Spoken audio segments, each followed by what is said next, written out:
নওগাঁর মাঠ জুড়ে এখন সবুজের সমারোহ। বেশিরভাগ জমিতে ধানের শীষে উঠেছে দানা। বাতাসে দোল খাওয়া এসব শীষে জেগে উঠছে কৃষকের স্বপ্ন। তবে চৈত্রের তীব্র খরতাপে সেই স্বপ্ন এখন শঙ্কায়। জমিতে সেচ দিতে হিমশিম খাচ্ছেন কৃষকেরা। মিলছে না প্রয়োজনীয় ডিজেল। চাহিদা মতো জ্বালানি না পাওয়ায় সময় মতো সেচ দিতে পারছেন না তারা। এতে পানির অভাবে অনেক জমি ফেটে চৌচির হয়ে যাচ্ছে। কৃষি বিভাগের তথ্য বলছে, চলতি মৌসুমে জেলায় 1,92,000 হেক্টর জমিতে ধান চাষাবাদ করা হয়েছে। আর ধান পাওয়ার লক্ষ্যমাত্রা ধরা হয়েছে 12 লাখ মেট্রিক টন। তবে নানা সংকটের দোলাচলে শেষ পর্যন্ত ফসল ঘরে তোলা নিয়ে শঙ্কার কথা বলছেন চাষিরা।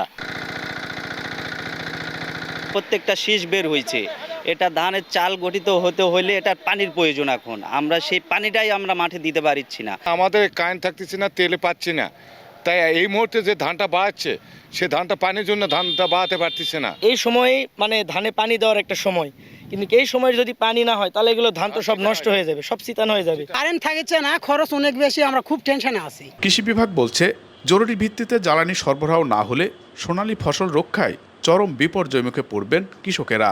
ফিলিং স্টেশন মালিকদের দাবি, সরবরাহ কম হওয়ায় গ্রাহক পর্যায়ে চাহিদা মেটানো সম্ভব হচ্ছে না। আমরা প্রশাসনের সাথেও কথা বলে রেখেছি এবং আমরা মাঠে উপসহকারী কৃষি কর্মকর্তাদেরও বলেছি, যদি এরকম সংকট হয় প্রশাসনের সহায়তায় সেচ যাতে অগ্রাধিকার দেয়া হয় এ ব্যাপারে আমরা সচেতন রয়েছি এবং সেভাবেই ব্যবস্থা গ্রহণ করব। প্রশাসনের কাছে অনুরোধ করব, নওগাঁর কৃষিকে বাঁচানোর জন্য সার্বিক পরিস্থিতি বিবেচনায় রেখে এখানে পর্যাপ্ত পরিমাণে ডিজেল সরবরাহ দেওয়ার জন্য বিশেষভাবে অনুরোধ করছি।